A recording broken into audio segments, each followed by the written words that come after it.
एक बार गहरी श्वास लेकर के ओम का उच्चारण करेंगे। ये आपका अभ्यास काल प्रारंभ हो रहा है योगासन का। आप बाहर से बहिर्मुखी से अंतर्मुखी हो गए हैं। अब आप आसन पर आ गए, अब बातचीत नहीं करना, ये अपने से एक संकल्प होता है। फिर जैसे आप खड़ेंगे आसन पर आ गए तो उसके बाद आपने 2 मिनट के लिए उछल कूद, जिससे आपके हृदय की गति तेज हो जाए। धीरे धीरे प्रारंभ करेंगे जैसे मानो ट्रेन चल रही है, और गति में जाएंगे और धीरे धीरे विश्राम लेंगे। उसी प्रकार एकदम से प्रारंभ नहीं करना, एकदम से नहीं छोड़ेंगे तो इससे हृदय कमजोर होता है, ठीक अच्छा नहीं होता। ध्यान रखना है, धीरे धीरे गति को बढ़ाएंगे और धीरे धीरे गति को विश्राम लेकर रुकेंगे। ये शिथिलीकरण व्यायाम के सारे अभ्यास जोड़ लेने उसमें छोटे छोटे। और फिर आप सूर्य नमस्कार का अभ्यास करेंगे। न्यूनतम 6 चक्कर करें और धीरे धीरे बढ़ाते हुए 12 चक्कर आप कर सकते हैं। नहीं तो सूर्य नमस्कार का अभ्यास प्रारंभ में एक सूर्य नमस्कार के जो 10 स्टेप होते हैं तो 30 सेकंड में कंप्लीट हो जाता है। आप 3 मिनट के लिए सूर्य नमस्कार करें, फिर धीरे धीरे बढ़ाकर 5 मिनट में 12 सूर्य नमस्कार आपके होने लग जाएंगे। सूर्य नमस्कार के दौरान सूर्य का ध्यान करेंगे, उसकी भांति शरीर में तेज बढ़े, ये भावना से करेंगे। और सूर्य जगत का राजा भी है, आत्मा भी है, तो हम उसी भांति आपके अंदर भी प्रकाश, शरीर की शक्तियों का जागरण हो, तो इस भावना से करेंगे।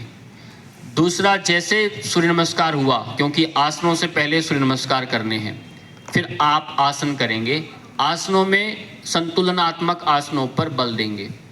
संतुलनात्मक आसनों में सबसे पहले वृक्षासन करेंगे। इसमें ताड़ासन भी हो रहा है और एक पाँव पर एक स्थिरता आती है और पूरा पेट खिंचाव में आता है, बाजुएं कान के स्पर्श होती हैं, शरीर के सारे रोग इससे ठीक होने लगते हैं एकाग्रता से।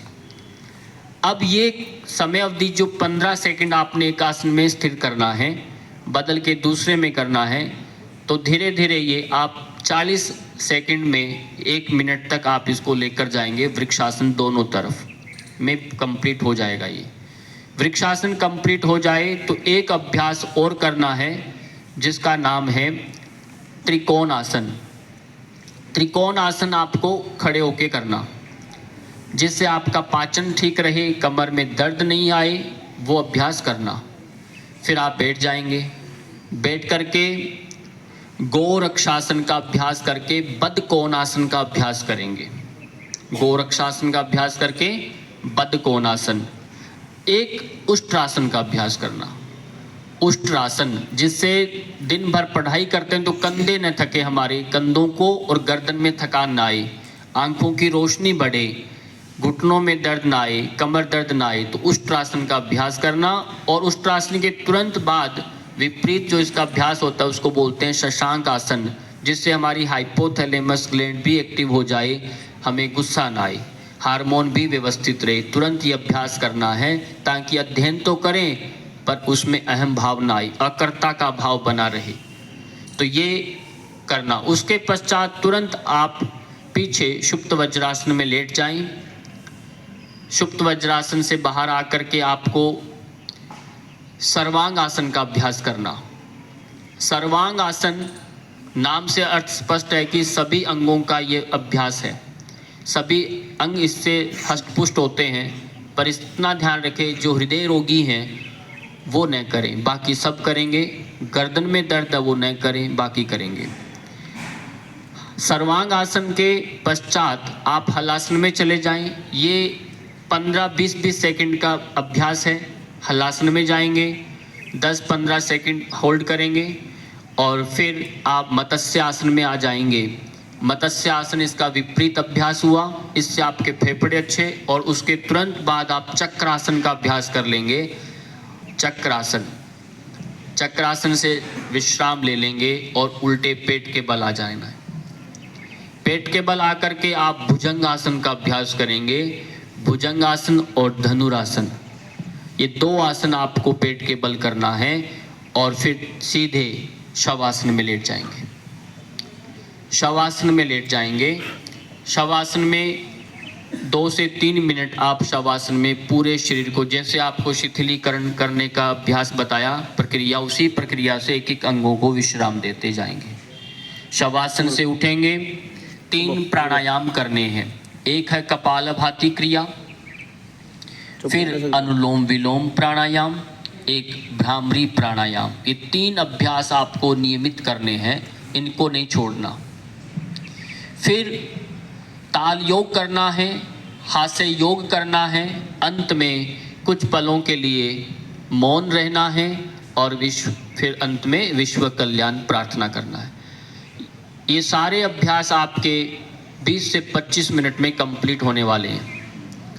यदि इतना आप कर लेते हैं तो आप स्वस्थ रहेंगे, और स्वस्थ ही नहीं रहेंगे, इतने व्यवस्थित हो जाएंगे कि आपका पूरा परिवार आपके अनुसार हो जाएगा, यानी उनको पोषण मिल जाएगा। यानी एक यदि इंजन होता है गाड़ी का, तो इंजन कितने होते हैं गाड़ी में? एक। और डब्बे कितने होते हैं? बहुत सारे। तो आपको इंजन बनना है, डब्बे बने नहीं रहना। डब्बे का कोई कीमत नहीं है, वो खड़ा रहता है, इंजन ही लेके जाता है उनको। मेन इंजन, घर का इंजन बन गए तो घर के सारे सदस्य वो डब्बे की भांति होते हैं, वो जुड़ करके चलते हैं उसके साथ। इसलिए अब इंजन नहीं बनते तो साथ में कोई जुड़ता ही नहीं है हमारे। आप अकेले रहते हैं, घूमते रहिए, क्योंकि इंजन बनने के लिए अंदर अपनी पोटेंशियल, अंदर की शक्तियों को जागृत करना पड़ता है, आपकी क्षमताओं को विकसित करना पड़ता है, जिसे हम कहते हैं स्टार्टअप। आपका खुद का विकास करना पड़ता है। तो ये सब संभव है योगाभ्यास से, क्योंकि योगाभ्यास करेंगे तो आपके अंदर स्वतः ही आत्मविश्वास जागने लगेगा। और सारा खेल आत्मविश्वास का होता है। जिसमें आत्मविश्वास नहीं, वो नहीं। देखा आपने कई बार, एक कोई पक्षी को पिंजरे में बचपन से रखा जा रहा है और वो 15, 20, 30 साल तक पक्षी अंदर ही रहता है। इतनी तो आयु नहीं है पक्षी की, मानो आपने 5 साल तक वो पक्षी अंदर ही रहा है पिंजरे में, और फिर कहा किसी ने कि मैं इतने पैसे दूंगा कि इस पक्षी को छोड़ दो, इसको आज़ाद कर दो। अब पक्षी को बाहर निकालने से भी पक्षी उड़ नहीं पाता, थोड़ा इधर उधर किनारे बैठेगा, फिर कोशिश करेगा वो उधर ही आके पिंजरे में रहना, अपनी सुरक्षा मानता है वो। जब हम जॉब करने लगते हैं, रिटायरमेंट हो जाती है, और फिर दोबारा से वो उसी में आना पसंद करता है कि नहीं, मैं अब उड़ नहीं सकता, इतना अपंगता आ जाती है शरीर में। अब सोचिए, वो वापस नौकरी में ही आना चाहता है, भले उसको कम पैसे मिले, पहले ज़्यादा थे फिर भी कम मिले, तब भी नौकरी करना है। अब मैं उड़ नहीं सकता क्योंकि पंख कट चुके मेरे, ये स्थिति होती है। इसलिए जब हम योग करते हैं तो इससे आत्मबल बढ़ने लगता है। आपका ये भाना होता है कि आप अध्ययन करते हैं, फिर अध्ययन केवल नौकरी नहीं रहती उसके लिए, वो फिर उस विषय का प्रचारक बन जाता है, उस विषय का प्रचार करता है। वो संस्था में तो रहता है पर संस्था के लिए नहीं, वो विषय का प्रचारक बनता है, उसके लिए वो जीता है। जहाँ जाए उसका योग का, चाहे विषय का, संस्कृत का, उसका पूरा प्रचार करता है, उसके लिए कोई बाउंड्री नहीं है। तो इस प्रकार से योग को नियमित बनाएंगे, जिससे हमारा आत्मबल बढ़ेगा और तभी रोगों से हम लड़ पाएंगे। कौन कौन से ग्रंथ पढ़ सकते हैं ये लोग, जो अगर योग का हो तो? केवल नाम है। 5 ग्रंथ बता देता हूँ। प्रश्न आया है, ग्रंथ योग के सर्वोत्तम जो ग्रंथ माना गया है योग के लिए, वो महर्षि पतंजलि द्वारा रचित योग दर्शन है, योग सूत्र जो हम देखते हैं, उसका अध्ययन करें। पातंजल व्यास भाष्य है, उसको पढ़ें। और ये 2 और हठ योग ग्रंथों में से हठ योग प्रदीपिका है, स्वामी स्वात्माराम जी द्वारा रचित। घेरंड संहिता है, घेरंड मुनि द्वारा रचित। हठ रत्नावली है, श्रीनिवास जी द्वारा रचित है। ऐसे सिद्ध सिद्धांत पद्धति है, गोरक्षनाथ जी द्वारा रचित है।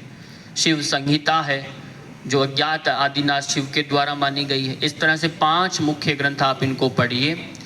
गीता मुख्य है ही, तो ये ब्रह्मा विष्णु महेश के तीनों ग्रंथ, यानी योग दर्शन ब्रह्मा जी द्वारा, और गीता विष्णु भगवान द्वारा, और हठ योग प्रदीपिका आदिनाथ शिव द्वारा रचित माने। 3 ग्रंथ आपके घर में होने चाहिए यदि आपको योग में आगे